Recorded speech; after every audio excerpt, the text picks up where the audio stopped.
যাদের সন্তান পেটে আছেন ওনাদের সবচেয়ে বড় সাপোর্টার হচ্ছে স্বামী। সন্তান যখন পেটে আসে সবচেয়ে বড় দায়িত্ব হচ্ছে যে সন্তানের বাবার, আমার বোনের স্বামীর। স্বামী যখন ওই স্ত্রীর তো সেই মুহূর্তে পাশে থাকে তখন হাজার ওষুধের চাইতে বড় কাজ হয়ে যায় স্বামীর পাশে থাকা। সুবহানাল্লাহ। এই শরীর নিয়ে মুভমেন্ট করাটা কি কষ্ট একজন মা ভালো জানে। এটা আমরা পুরুষ জাতি দেখতে পারবো, অনুভব করতে কখনো বরাবর পারবো না।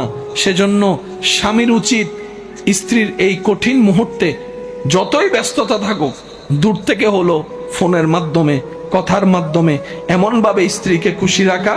কারণ বিজ্ঞান বলে মা যত খুশি থাকবে, মা যত এনার্জিতে থাকবে, এটা বাচ্চার জন্য ভালো এফেক্ট হয়ে আসবে। বলেন সুবহানাল্লাহ। আমাদের মা পেট যখন বড় হয়েছে হাঁটতে চলতে কষ্ট, বিরক্ত হওয়া দূরের কথা, কষ্টকে আর কষ্টে মনে করে না। স্বপ্ন দেখা শুরু করছে, কখন জানি আমার সোনার মানিক আসবে, কখন জানি আমার সোনার মানিকের চেহারাটা দেখবো। এবার আপনার আমার মার সেই পেটে থাকা অবস্থায় ঘরের কাজ তো আর বন্ধ রাখা যায় না। ঘরের বউদের তো দোষ একটু বেশিই হয়। আরাম বলতে তাদের কোনো শব্দই হয় না। সারাদিন কাজ করে রাতের বেলা শুনতে হয়, সারাদিন কি কাজ করলা তুমি। এটাই আমাদের সমাজ। কথা বলেন ঠিক কিনা? আমাদের মা যখন রাত্রে সারা দিন কাজ করে রাত্রে ঘুমাতে গেল, কারণ রাত্রের ঘুম সকালের এনার্জি দিবে কাজ করার, সেই দিন রাত্রে আপনি আমি আমাদের মাকে ঘুমাইতে দিই নেই। কিছুক্ষণ ডান দিকে লাথি মারি, কিছুক্ষণ বাম দিকে লাথি মারি, পেটের মধ্যে লাথি মারতেই আছি। কিন্তু মা বিরক্ত হওয়া তো দূরের কথা, কাঁচা ঘুম ভাঙলে বিরক্ত হওয়া তো দূরের কথা। মা কেমন জানি মুস্কি মুস্কি হাসছে, মুস্কি মুস্কি হাসছে, মুস্কি মুস্কি হাসছে। মায়ের চেহারার মধ্যে আলাদা একটা রং দেখা যাচ্ছে। লাথি খেয়েও ব্যথা পেয়েও হাসতে জানে কে? মায়ের চেহারাটা একটু দেখেন। সুবহানাল্লাহ।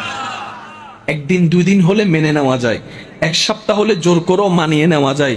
এটা তো একদিন দুই দিনের সফর নয়, 9-10 মাসের সফর। এখানে আবার সংসারও সামলানো লাগছে, বাচ্চা থাকলে বাচ্চাও সামলানো লাগছে, আবার এই বাচ্চা দিকেও খেয়াল রাখা রাখছে। কিন্তু বুঝাতে চাচ্ছি, ঘুম নষ্ট করেছি মায়ের, মা বিরক্ত হয় নাই। মাকে আঘাত দিয়েছি, মা বিরক্ত হয় নাই।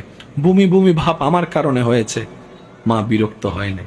শুধু তাই নয়, মা হাঁটতে পারে না, বিরক্ত হয় নাই। ওয়াশরুমে যেতে পারে না, বিরক্ত হয় নাই। গোসল ঠিক মতো করতে পারে না, বিরক্ত হয় নাই। শোয়া ঠিক মতো করতে পারে না, বিরক্ত হয় নাই। যেতে যেতে লাস্ট মোমেন্ট যখন চলে আসছে, তখন কঠিন মুহূর্ত যখন আসলো, ডাক্তার বলে সিচুয়েশন খুব জটিল, এই দুইজন